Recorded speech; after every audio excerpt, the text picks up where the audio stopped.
بسبب الحشمه تقدر تضيع لك بزاف ديال الفرص في حياتك. بزاف الناس بسبب الحشمه ما كيقدروش يخلقوا محادثات مع الناس، وصحابهم قليل حيت ما عندهمش مهارات اجتماعيه اللي تخليهم يديروا الصحاب. شي مرات في المدرسه ولا لافاك كيطرح البروف شي سؤال وانت كتكون عارف الجواب، ولكن كتحشم تهز يدك وتجاوب وتهضر قدام الناس، وكتبقى تفكر واش تجاوب ولا لا حتى كتلقى الوقت فات وجاوبوا على السؤال. ولكن في نفس الكلاس كتلقى واحد اخر كيحس بالله هو قريب من الاجابه، كيهز يدو وما كيتسوقش واش الجواب صحيح ولا لا ولا شنو غايقولوا عليه. الا كنتي من النوع الاول اللي كيحشم فراه هذه مشكله وخاصك تلقى ليها الحل، ولا غادي تبقى تابعك حياتك كامله. وما تخافش حيت راه كاين الحل. الحشمه المصدر الاول ديالها هو العقل. المشكل كاين في الطريقه ديال التفكير ديالنا. اغلبيه ديال الناس اللي كيعانيو من الحشمه تكون عندهم افكار سلبيه وغلط، فحال مثلا ما كنبانش مقاد، كنبان ما لابسش مزيان، حوايجي كيبانوا قدام، وبزاف الافكار السلبيه بحال هادو. في هذا الفيديو غنعطيك 3 ديال الحلول اذا طبقتيهم غادي يعاونوك تغلب على الحشمه. 3 ديال الخطوات غتفهمهم معايا اليوم وغتبدا تطبقهم من غدا. اول حاجه، انت ماشي محور الكون. الا كنتي من النوع اللي كيهتم بزاف شنو كيقولوا عليه الناس، راك غادي تعاني بزاف في حياتك.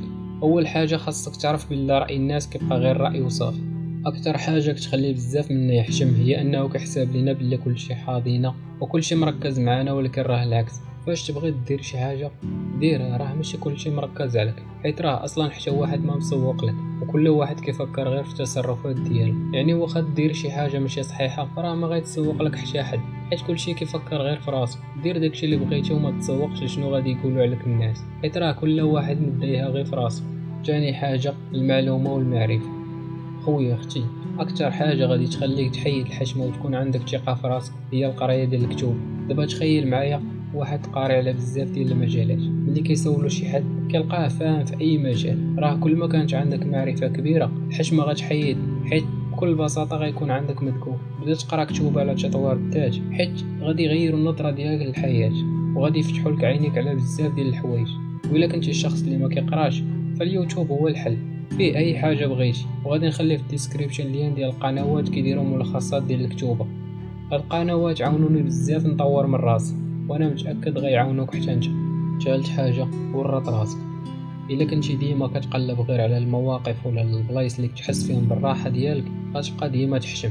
الحل هو اي حاجه كتخليك تحشم جرأ وديرها، هذا في حد ذاته انجاز. ديما خرج من منطقه الراحه ديالك، بمعنى هذوك الحوايج اللي كتحشم دير هما اللي خاصك دير، خاصك تبقى ديرهم حتى يوليو يجيوك عادي ديرهم. غير صدام اخويا، ما تفكرش بزاف.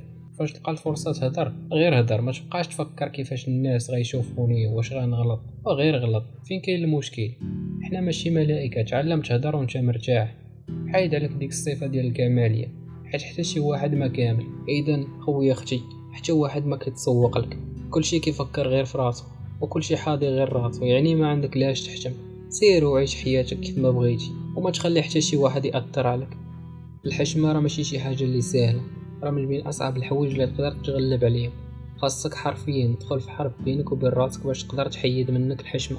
الا وصلتي حتى لهنا فكنبغي نقول لك شكرا بزاف على الوقت ديالك. خويا اختي، لايك وكومونتير وسبسكرايب اللي ما غاديش يضيعوا لك حتى دقيقه من وقتك، ولكن غادي يدعموني بزاف ويخلوني نكمل. كان هذا هو الفيديو ديالنا اليوم، شكرا وتهلا.